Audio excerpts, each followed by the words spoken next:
Economy matters में खुशामदीद, मैं हूं शाहजेब अहमद। सबसे पहले शामिल करेंगे टॉप स्टोरीज।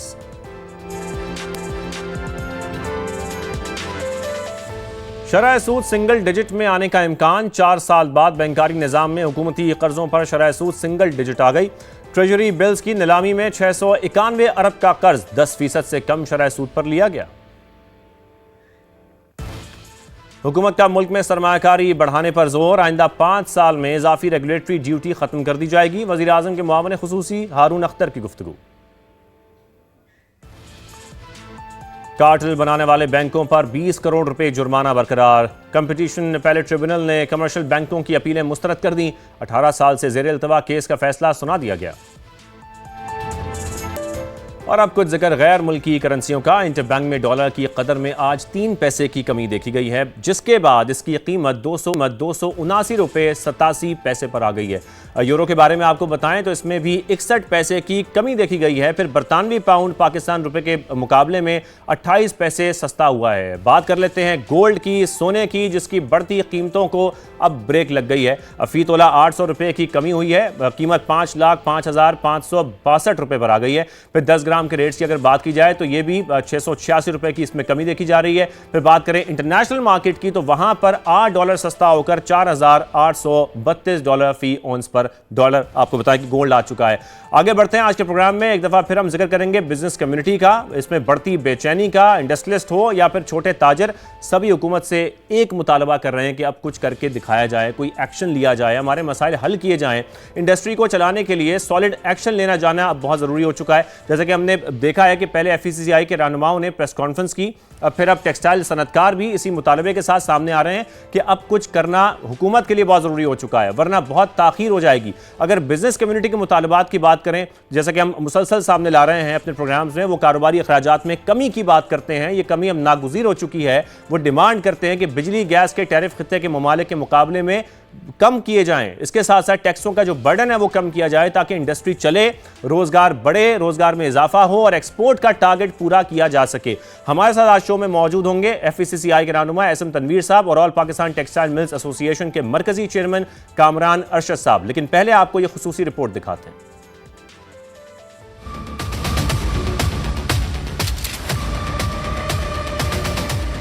बस बहुत हो गया, अब मजीद नहीं। सनतकारों ने हुकूमत को खबरदार कर दिया। कहा इंडस्ट्री डूब रही है, हुकूमत फौरी माशी इमरजेंसी नाफिज करे। All Pakistan textile mills association के मरकजी चेयरमैन कामरान अरशद कहते हैं महंगी बिजली में कारोबार नहीं कर सकते। फैक्ट्रियों की चाबियां हुकूमत को देने जा रहे हैं, वो खुद चला ले। सनत की ये चाबियां पड़ी हैं, आप सनतें हमसे ले लें और आप फैसला कर लें कि आपने सनतें कैसे चलानी हैं। फिर ना एक्सपोर्ट होगी, ना रोज़गार होगा, ना टैक्स कलेक्शन होगी। ये एक अब नेशनल इम्पोर्टेंस का टॉपिक बन चुका है। जब तक इस पे हुकूमत एक माशी एमरजेंसी नहीं नाफिज करेगी, ये चीज़ें ठीक नहीं होंगी। हुकूमत को अपना किबला दुरुस्त करना है। बिजनेस कम्युनिटी के मुताबिक बढ़ते कारोबारी अखराजात से फैक्ट्रियां चलाना मुश्किल हो गया है। बिजली गैस के हाई टैरिफ्स, बुलंद शरह सूद और टैक्सेस के बोझ ने सर्वाइवल की जंग लड़ने पर मजबूर कर दिया। 150 टेक्सटाइल यूनिट्स बंद हो चुके हैं। पावर लूम्स में लाखों मजदूर बेरोजगार हैं। रियल एस्टेट का बिजनेस ठप होने से 40 इंडस्ट्रीज मुतासिर हो रही हैं। Cement, steel, plastic, paint, tiles जैसे शोबे बहरान का शिकार हो गए। FECCI ने हुकूमत से मुतालबा किया कि इंडस्ट्री को चलाने के लिए हंगामी बुनियादों पर इक़दामात उठाए जाएं, कारोबारी लागत को कम किया जाए। बेरोजगारी बढ़ती जा रही है, फिर हम देख रहे हैं कि कारोबारी जो बेचैनी है वो भी बढ़ती जा रही है। तनवीर साहब, मैं पहले आपकी जानिब आऊँगा। इंडस्ट्री इस वक्त वाकई क्राइसिस में है। जैसा कि हम देख रहे हैं हुकूमत इस वक्त क्राइसिस मैनेजमेंट तो कर रही है, लेकिन कोई बेहतरी नहीं आ रही है, कोई ग्रोथ के हवाले से स्टेप्स नहीं लिए जा रहे हैं। फिर कारोबारी बेचैनी जैसे कि हम जिक्र कर रहे हैं कि वो बढ़ती जा रही है। फिर हुकूमती जो मुआशी टीम है उसके हवाले से बहुत सारी खबरें इस वक्त गर्दिश कर रही हैं, इतलात सामने आ रही हैं। मैं आपसे जानना चाहता हूँ इस वक्त इंडस्ट्री की सूरत हाल है क्या तनवीर साहब? शाहजेब साहब, मैंने जब बात की तो मैंने सबसे पहले वर्ल्ड इकोनॉमिक फोरम की जो ग्लोबल रिस्क रिपोर्ट है 2026 उसको मैंने कोट किया, जो भी फिर मैं कर रहा हूँ। लैक ऑफ इकोनॉमिक अपॉर्चुनिटी और unemployment is the primary risk facing Pakistan. ये वो चीजें हैं जो हम पिछले 2 साल से शोर मचा रहे हैं। अब तो पूरी दुनिया वर्ल्ड इकोनॉमिक फोरम, IMF, हर जगह से ये बातें आनी शुरू हो गई हैं। अच्छा, ये बातें क्यों हो रही हैं? जो हमारी कॉस्ट ऑफ डूइंग बिजनेस है वो 34% रीजनली ज्यादा हो गया। हम अपने रीजन से 34% ज्यादा महंगे हो गए हैं। अब वो अगर महंगे की आप डिटेल में जाएंगे तो उसमें जो बिजली है वो हाईएस्ट लेवल पे है, इंटरेस्ट हाईएस्ट रेट पे है, टैक्सेस हाईएस्ट रेट पे है। जब ये सारी चीजों का आप क्लब करते हैं तो आप कॉम्पिटिटिव नहीं रहते, उसकी वजह से आपकी इंडस्ट्री बंद होना शुरू हो गई है। मैं इससे एग्री करता हूं कि हमारे यहाँ बहुत सारी चीजें पॉजिटिव भी हुई हैं। सही। अल्हम्दुलिल्लाह हमारे फील्ड मार्शल साहब ने हमारे को ये जंग जिताकर हमारी इज्जत बनाई है। ग्रीन पासपोर्ट की पूरी दुनिया में इज्जत हो रही है। हम मिलिट्री वाइज एशियन टाइगर बन गए हैं। अब हमें इकोनॉमी वाइज एशियन टाइगर बनना है, जिस पे हम ये बात कर रहे हैं कि ये सिस्टम को जब तक आप ठीक नहीं करेंगे ये काम ठीक नहीं होगा। हमारी इंडस्ट्री बंद हो रही है इस वक्त, बड़े यूनिट बंद हो रहे हैं, मल्टीनेशनल कंपनीज मुल्क छोड़ बिल्कुल तनवीर साहब, हमें अब इकोनॉमी का भी एशियन टाइगर, रीजन में भी टाइगर बनना है। कामरान साहब, मैं आपकी जाने आऊँगा। आपकी एक स्टेटमेंट जो कि आपने उसमें कहा कि फैक्ट्रियों को ताला लगाकर हम हुकूमत के हवाले करने जा रहे हैं चाबियाँ। अब क्या वाकई हालात अब इस नहज पर पहुँच गए हैं, मामलात इतने ख़राब हो गए हैं कि आपको ये स्टेटमेंट देनी पड़ी? जी, बिस्मिल्लाहिर्रहमानिर्रहीम। सर देखें, हमारा काम है गवर्नमेंट को बावर कराना, और हम बड़ी देर से बावर करा रहे थे कि महंगी तरीन बिजली, खिते की महंगी तरीन बिजली, महंगी तरीन गैस, सबसे ऊंचा शरह सूद एंड सबसे बुलंद तरीन टैक्सेशन के साथ सनत नहीं चल सकती, कारखाने नहीं चल सकते, आपकी एक्सपोर्ट मुतासर होगी। एंड दुनिया में वैसे ही इस वक्त एक स्लो डाउन चल रहा है। अमेरिका चाइना की तजारती जंग चल रही है और दीगर मसाइल हैं, तो और अमेरिका ने बाकी दुनिया के ममालिक में टैरिफ भी लगा दिया। इस तरह हम पे 19% लगाया, बांग्लादेश और वियतनाम 20% लगाया। तो लिहाजा ऐसे हालात में एक स्लो डाउन आएगा। आप खुदारा बिजली का रेट, गैस का रेट, इंटरेस्ट रेट, टैक्सेशन को बांग्लादेश के, इंडिया के, वियतनाम के, श्रीलंका के लेवल पे लाएं। आप दुनिया का 5वां बड़ा मुल्क है पॉपुलेशन वाइज, लोगों को रोज़गार फराहम करें, सनतकारी का अमली करें, लोगों को काम पे लगाएं ताकि लोगों को रोज़गार मिले, टैक्सेशन जनरेट हो, टैक्स रेवेन्यू जनरेट हो, ज़र मुबादला मुल्क में आए। अगर आप उड़ान पाकिस्तान के तहत $50 बिलियन की एक्सपोर्ट चाहते हैं तो आपको एक्सपोर्ट की सनत की जेन्युइन डिमांड्स को फुलफिल करना पड़ेगा। हम किसी किस्म की सब्सिडी या अननेसेसरी मराहत नहीं मांग रहे, हम सिर्फ वो मांग रहे हैं जो बाकी मुल्कों में, वो भी खत्ते के, मैं कोई यूरोपीय अमेरिका की बात नहीं कर रहा, जो कि इस खत्ते के मुल्कों के पास है, जो एक्सपोर्ट पावर हाउसेस हैं, और उनके मुकाबले में हमारी एक्सपोर्ट माजूर या बिल्कुल कामरान साहब, ये बेसिक डिमांड्स हैं जो कि रिक्वायरमेंट है इस वक्त इंडस्ट्री की। ये डिमांड्स अगर पूरी नहीं होंगी तो इंडस्ट्री रीजनली कैसे कंपैरेटिव होगी? तनवीर साहब, क्योंकि आपने भी कारोबारी अखराजात का जिक्र किया, आपने एनर्जी कॉस्ट का जिक्र किया, ये तो एक बहुत बड़ा प्रॉब्लम है ही। अब एनर्जी कॉस्ट के साथ साथ जो टैक्स हम देख रहे हैं कि सबसे ज़्यादा इंडस्ट्री पर टैक्स होना, ये भी एक बहुत बड़ा मसला है इस वक्त इंडस्ट्री के ना चलने का। देखिए जी, टैक्स के ऊपर मैं आपसे पहले तो रियल एस्टेट के ऊपर बात करना चाहता हूं। इस वक्त हम बिल्कुल फाइलों के खिलाफ हैं। ये जो फाइलें बिकती हैं ये कोई कारोबार नहीं है। हम ये कह रहे हैं कि जो भी रियल एस्टेट बिजनेस है, जो नॉन फाइलर का पैसा अगर आप बैंक में रख दो तो उस पर कोई टैक्स नहीं है, और वो पैसा अगर कारोबार में लगा दो, घर बनाने पे लगा दो, हाई राइज बिल्डिंगों पे लगा दो, तो उस पर टैक्स लगा दिया हमने नॉन फाइलर करके, और इतना ज्यादा टैक्स कर दिया रियल एस्टेट बिजनेस को। एक रियल एस्टेट अगर एक घर बनता है या एक हाई राइज, 40 डिफरेंट किस्म के बिजनेसेस हैं जो उसके साथ चलते हैं। स्टील चलती है, सीमेंट है, glass, aluminium, cable, paint, furniture, pipe, आप नाम ले, 40 इंडस्ट्री है। वो 40 की 40 की रियल एस्टेट सेक्टर बैठ गया, 40 की 40 इंडस्ट्रियां भी बैठ गई उसके साथ। तो मैं अब आज जब हम बात करते हैं तो हमें कहा जाता है कि IMF मना करती। IMF का क्या ताल्लुक यार? IMF, हमने अपनी मुल्क की इंडस्ट्री तो चलानी है, हमने अनएम्प्लॉयमेंट खत्म करनी है, हमने लोगों को रोजगार देना है। तो अगर हम इस सेक्टर को भी बिल्कुल। नहीं उठाएंगे तो काम नहीं चल सकता। बिल्कुल तनवीर साहब सही फरमा रहे हैं, रोजगार देना पड़ेगा और एक इंडस्ट्री से, बड़ी इंडस्ट्री से एसएमईज जुड़ी हुई हैं, छोटी इंडस्ट्रीज जुड़ी हुई हैं, रोजगार लोगों का जुड़ा हुआ है। कामरान साहब, क्योंकि हमने अभी तनवीर साहब से भी जिक्र किया था कि इंडस्ट्री के जो मामलात हैं वो संगीन तो हो चुके हैं, लेकिन इस वक्त एक हुकूमती मुआशी टीम में भी हम देख रहे हैं तब्दीली के हवाले से बहुत सारी इतलात सामने आ रही हैं। अब आप क्या कहेंगे इस हवाले से? क्या आपको लगता है मसाइल इस तरीके से हल किए जा सकते हैं कामरान साहब? देखिए सर, हमारा हुकूमत की माशी टीम या इस्लामाबाद के मेकअप से किसी किस्म का लेना देना नहीं है। हम सिर्फ ये चाहते हैं कि आप बिजली के रेट से क्रॉस सब्सिडी हटा दें।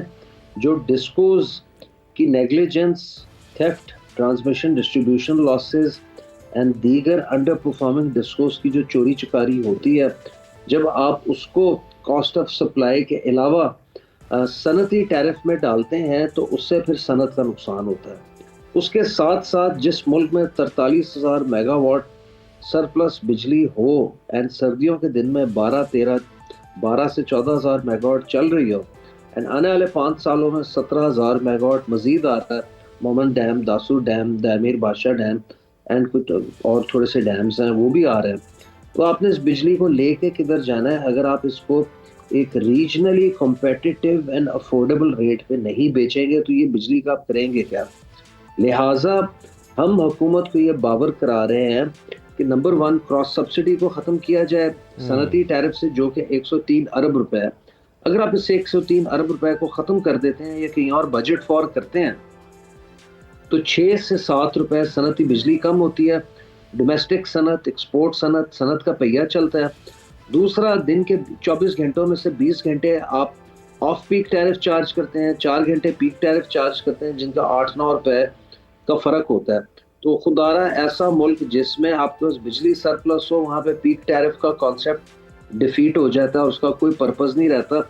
अगर आप ये क्रॉस सब्सिडी ख़त्म कर देते हैं, पीक आवर ख़त्म कर देते हैं, तो मैं काफ़ी पुरुमीद हूँ कि आप बिजली को 8 से 9 सेंट के नर्ख के करीब ला सकते हैं, जिससे आपकी सारी मईशत का पहिया ऑल अक्रॉस पाकिस्तान, खाली टेक्सटाइल की नहीं, ऑल अक्रॉस पाकिस्तान चल सकता है। ये कोई इम्पॉसिबल चीज़ नहीं है। क्रॉस सब्सिडी का तखमीना 103 अरब रुपए है। आपका जब दिल चाहता है आप MNA MPA हजरात को सप्लीमेंट्री ग्रांट्स दे देते हैं। कोई भी एक्निक में, ECC में आप नए शाहाना प्रोजेक्ट्स अनाउंस कर देते हैं, जिनका फ़ायदा कोई नहीं होता पाकिस्तान की आवाम को। अगर उन्होंने बेरोजगार होना है, अगर आपका टैक्स रेवेन्यू कम होना है एंड अगर आपके ज़र मुबादला, यानी कि कामरान साहब आप ये कह रहे हैं कि क्रॉस सब्सिडी अगर ख़त्म कर दी जाए तो 7 से 9 सेंट पर बिजली को लाया जा सकता है। तनवीर साहब, इससे कबल आप IMF का जिक्र क्योंकि कर रहे थे, ये बात तो IMF भी जानता है कि हाई एनर्जी कॉस्ट होगी तो हमारी ग्रोथ लो होगी, और जब ग्रोथ लो होगी तो हमारी जो टैक्स कलेक्शन है वो भी कम हो जाएगी। इस बात से तो IMF भी वाकिफ है। जी सर, मैं तो ये कह रहा हूँ, देखें, हमें मालूम है हम IMF प्रोग्राम के अंदर है, हमने इकोनॉमी को स्टेबलाइज करते करते स्टैटिक कर दिया हुआ है। हमें जब तक कोई सोल्यूशन नहीं निकालेंगे, सोल्यूशंस हैं ऐसे, कोई रॉकेट साइंस नहीं है यहाँ पर, हमें निकलना पड़ेगा, हमें फैसले करने पड़ेंगे। हमारे प्राइम मिनिस्टर साहब इस वक्त सुने पर्सनली इन्वॉल्व हैं और बहुत ज्यादा अपनी टीम से नाराज भी हो रहे हैं कि जल्दी फैसले करो और राइट फैसले करो।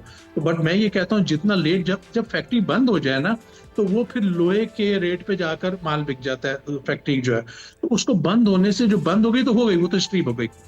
जो वेंटिलेटर पे, खुदा के वास्ते हम पॉलिसीज बनाएं और उसको लेके आगे चलें। कामरान साहब, जैसा कि तनवीर साहब भी जिक्र कर रहे हैं ना कि वज़ीर आज़म नाराज़ी का इजहार कर रहे हैं, और हम ये देख रहे हैं कि मुसलसल बिजनेस कम्युनिटी, ये मसाइल, हम कोई आज बात नहीं कर रहे हैं, मुसलसल गवर्नमेंट के सामने ये मसाइल रखे जा रहे हैं बिजनेस कम्युनिटी की जानिब से। अब कामरान साहब पर ये शेयर कीजिएगा, कोई अब तक इन इशूज़ पर बात करने के लिए हुकूमती कोई राबता आपसे हो चुका है, हो सका है अब तक, कोई बातचीत आगे बढ़ सकी है कि इन मसाइल को कैसे हल करना है, कोई राबते हुए हैं?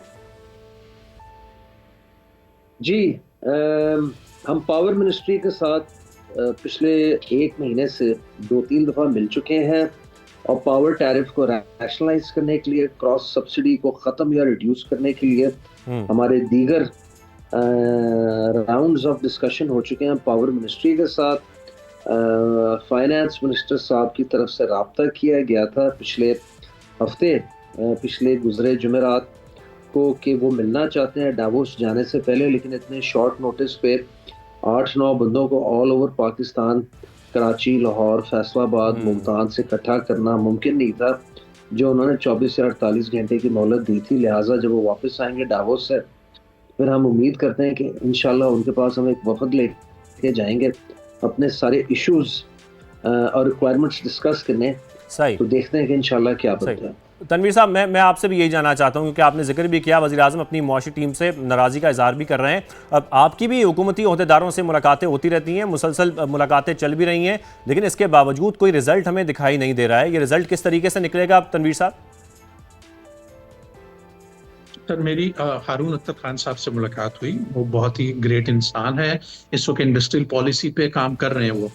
तो बट बात ये है कि मुलाकात तो 4 महीने पहले भी हुई थी, हमें रिजल्ट चाहिए। हम मैं कह रहे हैं जल्दी करें फैसला, खुदारा लेट ना करें। दूसरा, मैं आपको एक और इम्पोर्टेंट बात बताना चाहता हूं, जो आपने मुझसे टैक्स की बात की थी, शायद मैं मिस कर गया था। जी। लास्ट ईयर 11.7 बिलियन रुपीस का हमने टैक्स कलेक्ट किया, 11.7 ट्रिलियन रुपए का, सॉरी। उसमें से हमने 8 ट्रिलियन का इंटरेस्ट पे कर दिए जाके, यानी कि 68% जो हम टैक्स जमा कर रहे हैं वो हम बैंकों को दे रहे हैं। जब सीपीआई इंडेक्स आपकी 2.7 आ गई दिसंबर की, तो हमने 10.5% इंटरेस्ट क्यों रखा हुआ है? इतने हाई रेट पे इंटरेस्ट पे जो हमारी हुकूमत है वो जाकर आगे उधर पैसे दे देती है बैंकों को। दूसरी बात है, जब इतना हाई रेट है, 2022 तक जब से पाकिस्तान बना है, वब से लेके 2022 तक बैंकों में 21 ट्रिलियन रुपए डिपॉजिट था। 2022 से लेके अब तक बैंकों में 36 ट्रिलियन का डिपॉजिट हो गया, यानी कि 15 ट्रिलियन रुपए ज्यादा हो गया। ये पूरी कौम क्या सूदी हो गई है?